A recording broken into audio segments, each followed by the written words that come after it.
You have a Cybertruck with the bulldog on it, right? Don't you? A lot more fun before this election, but yeah, I do. Yeah. Now I have people just hail Hitlering me on the street. I'm like, what is this? Like, okay, like, yeah. So Are you serious? Oh, all the time.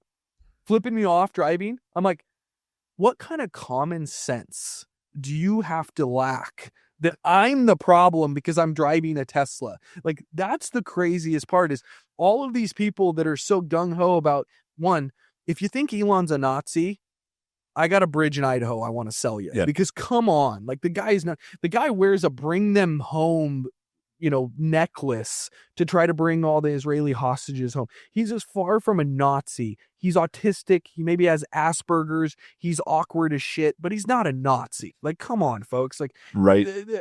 It's and I love how they talk about like they'll try to like, but if you go back to every car maker in America, oh yeah, there's actual ties. Oh yeah.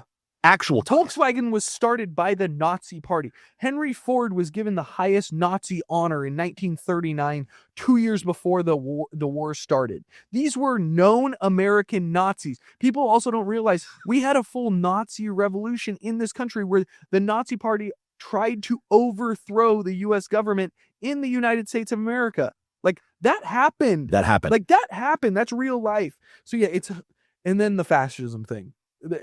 Do you know what a fascist is? A fascist is not someone that's trying to eliminate the government and cut the government back. A fascist is someone who's trying to grow the government and have the government control everything. They're literally doing the opposite of fascism. Yeah. They're trying to say, hey, we don't need this big federal government that has control of everything. Let's give it back to the states. That's what they're pushing for. It's the opposite of fascism. I hate it. People are so stupid with the words they use, and it drives me absolutely crazy. But the Tesla thing is hilarious to me because you have this company that is doing what the Democratic Party has wanted for the last 10, 20 years, which is green movement, environment, push people to EVs, doing this. And they've done it better than anyone. But now, because he comes out and says some things that are against what you believe politically, he's the devil and let's burn Tesla dealerships to the ground. It is unbelievable. So sheep-like and so stupid that it loses credibility all across the board. And I just look at you and I just shake my head and go read a book because this is it's insanity. Insanity to me. You can disagree with what the guy says or how he acts. Do I think he should be running around on a chain or on a stage with a chainsaw? No, probably not a good look. Probably not what I would have gone with. Do I think that he should be standing over Donald Trump in the Oval Office with his son picking his nose, wiping it on the desk? No, not a good look. Not what I would go for. But to attack the fact that AOC saying he's the stupidest billionaire she's ever, I'm like, let's see. He is replacing NASA because they can't get their shit together. You want to talk about how biased the news media is? How is it not on every single news station, every news story that this guy just went into space and saved astronauts that were stranded up there because NASA and Boeing could not bring them back? Wow. So Elon steps up and goes, no worries, boys. I got you, and brings them back. You want to know how biased the media is? That should be on every single station praising him because that's what he did. He went and saved those people. You can talk shit about him and his political connections and whether there's a conflict of interest and whether he has alternative, dealings that he's looking at gaining out of what he's doing, but you cannot say he's an idiot. You can't say he's not an incredible businessman because what he's created with SpaceX, what he's created with Tesla, what he's creating with all of his businesses is absolutely mind-blowing. He is a genius. Now, I do have some concerns about the guy that rides in on the white horse acting like he's going to save everyone because you and I know biblically that those are the guys that you have to worry about, right? Yeah. The guys that come in acting like the saviors oftentimes don't end up being the saviors. So I definitely can understand that perspective, but I don't understand that you're standing in front of a fucking Tesla store every Thursday for 4 hours protesting with a swastika sign. Go get a fucking job. Get a life. Yeah, get a job, get a life, get something. But this is not how you should be spending your existence. And there's people actually fighting like the fact that they're exposing government frivolous spending and corruption. Correct. So What is they should have gone about it in a different order. USAID was the first thing that they attacked, and USAID was also investigating some of Elon's dealings and works, and whether they were investigating him for the right reasons or whether it was political issues because he stepped out and started, going after the Biden administration, who knows? And I think it's probably the latter, but I wouldn't have started there. But USAID is a very interesting thing to look at.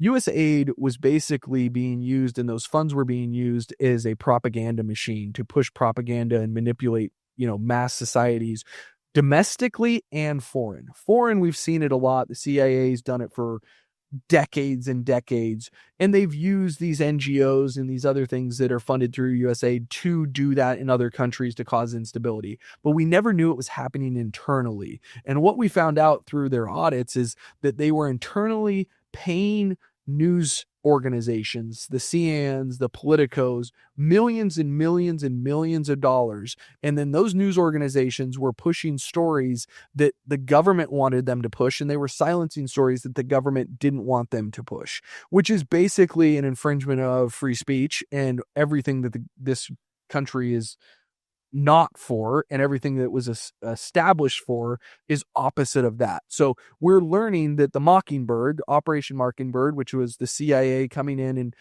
basically planting CIA agents and actors in every major news organization to create propaganda media to basically push agendas. And when that came out in the 70s, we're learning that that just continued on, and the fund that is funding the Mockingbird is USAID. That's what they're using. They're using USAID to fund the manipulation machine. And that alone, the fact that people can't look at that and go, oh shit, this is really disturbing stuff, is crazy. The fact that USAID was being used to harvest poppy fields in Afghanistan. What are we doing? We're harvesting heroin in Afghanistan using taxpayer money? The fuck is that about? Like, crazy things. So yeah, it's scary to me that people can't separate the two, that they can't go, okay, well, yeah, there might be some conflict of interest issues. There might be some concerns here. Maybe there should be more transparency. Elon should come out and say, here's the money that I'm getting for the government. Here's my government contracts. Here's my interest that I have in the government and subsidies that I'm getting. But we're also going to focus on all of this waste. The fact that people can't talk about the waste and can only talk about Elon is just blindness to me. crazy? It again lacks credibility. If you can talk about all of it, then I can follow you and we can have a full conversation about the conflicts and all those things, but we should also be able to talk about the waste. It's going to be really interesting when he gets into the DOD. When he gets into the DOD, that's when we're going to find where the bodies are buried, because that's the 3.2 trillion. That's the big money. It's coming. USAID's $44 billion. It's a lot of money, but it's a drop in the hat in the big scheme of things. They need to find the big money, and that's going to be the DOD. It's where I would have started in the very first place. Yeah. And I think that's where they kind of went wrong, but we'll see what happens. And it's because it's going to happen. Yeah, I mean, their IRS right now, they got one Doge agent in the IRS, so they finally came to terms on that because of privacy issues. No private tax statements will ever be released. It will never leave that office. He has very closed access, but so there's one agent in there right now doing the IRS. And then I think they're moving to DOD next. Wow. Yeah. Okay, so let's land the plane with this. Yep. With where things are going. Yep. San Diego, downtown, disaster. It's a mess. Our economy, society, it's scary. Yep. AI. Give a charge to the listeners and the watchers of what can we do as individuals, as citizens, as human beings to make a positive mark in this world moving forward in the middle of all this chatter and disaster, and the sky is falling and the media completely programming us in a negative way. Yep. Making us sick. Let's go down the list here. Yep. Give a charge of, as a human being, what should you be focusing on and how do you operate moving forward to actually make a difference and make an impact? So, broad question to break it down. Don't feed into the hate. You post something like you post a comment on social media. you're going to immediately get responses that are just tearing you apart and coming after you personally. Any person, it infuriates you inside. It hits you where you're like, you feel like you need to react and you need to go back and forth with that person. Now you need to insult them. Now it just gets deeper and deeper and deeper. It's a waste of your energy. Try to figure out how, when those things happen, you can lead with love and you can retort in a way that is still respectful, that is not just feeding the fire of hate. So I think that that's a big thing, that we have to figure out how we can get back to communicating and how we can have conversations without it immediately being this. Yeah. We can't be fighting each other. Right. And so I think that's a big part. Now, when it comes to the health part of it, we've realized that the FDA, the NIH, all these organizations, they do not have your health in interest. That is not what they're looking out for. I always ignorantly used to think, well, if they're selling it on the shelves, that means that it's been tested and vetted and it's not going to hurt me or give me cancer or kill me. No, you can throw those presumptions out, because now we know that that is not fucking true. Right. And you need to do your own research and you need to protect your own family. You need to make sure that you're putting things into your family's bodies that are not going to hurt them, because they are poisoning us right now. And now we're finally waking up to it, and you have a big movement against Kellogg's and cereals. And hey, why are you saying these are healthy cereals when really this is like a diabetes medication? Like, this is giving people diabetes. This is a horrible thing to be putting into your body at 7:30 in the morning, especially if you're an 8-year-old kid, right? So people are slowly starting to figure out, oh, McDonald's probably shouldn't be something that you feed your kids. Like, I think people are slowly waking up to it, but we all need to take personal responsibility in it, and we all need to educate ourselves. I have never been a person, and I use myself as kind of a litmus test on things, and I've started to look at ingredient lists. Bioengineered food. Well, I'm not buying that one, putting that one back. Oh, a bunch of ingredients I can't even pronounce the names of. Probably not a good thing for me to buy. I have never in my life ever looked at anything. And now I'm starting to pay attention to it. And I think everyone has to. We have to be accountable for our own bodies, and we have to be accountable for our families and what we're feeding them. And I think that's a big part of the health thing. On the medication thing, medications are there when they're absolutely needed, but we are an over-medicated society. Oh, yeah. And you have to educate yourself on that. And there's certain things that maybe you don't need. I was very outspoken about the COVID vaccine. If you're a 70-year-old obese person, maybe you should get the vaccine. It's probably in your best interest. If you are you and you take amazing care of yourself and your health is at the forefront, you probably don't need it, and it might actually do more damage than good. And you should be asking those questions, and you should be pushing back until you get real answers. And you shouldn't just eat the bullshit that they feed you. And so I think that people are slowly waking up to the fact that they have to be in control of their own lives, and they can't just let someone else dictate it to them. And I think that will lead us in a positive place.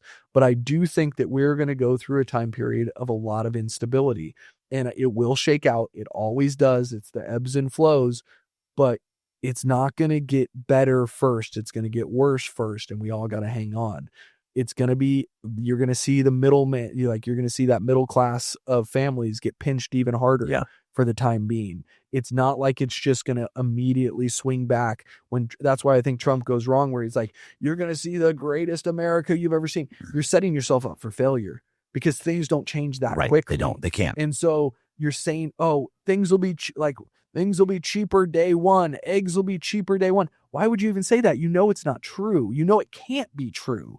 And people are only going to hold those things against you. And so I think he needs to start being more realistic about, hey, there's going to be a time period where it's going to be more difficult. Hang on. It will end up being in your best interest later on. But you need to start forecasting. It's going to take time. You need to start forecasting for that. But I think the biggest thing is where we started when you asked that question, which is don't feed into the hate. If someone's coming at you like that, try to lead with love in the face of hate, because hate breeds hate, and there's no reason for it. And I'm watching families fall apart, and watching moms not talking to sons. And in my own life, I'm watching this, and it's sad. And that does no good for any of us. And like what we said, once the talking stops, the violence starts. And that's where it gets really scary.